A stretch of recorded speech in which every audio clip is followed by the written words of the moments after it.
Hello everyone, welcome back to another video from Trading for Beginners. In this video, I'm going to be showing you how you can easily sign off from ProRealTime account on your PC or laptops. First of all, launch open a web browser and type in ProRealTime.com and search. This will take you to the official website for ProRealTime. If you're already logged in and you'd like to log out of the service, all you need to do is to find the My Account button at the top right corner, click on the drop down, and in the pop-up, look for the Disconnect button.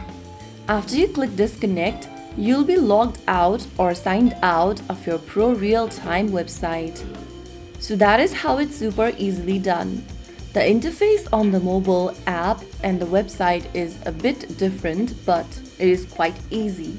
If you found the video helpful, don't forget to like, share and subscribe to our channel. I will see you again in the next episode. Stay tuned. Till then.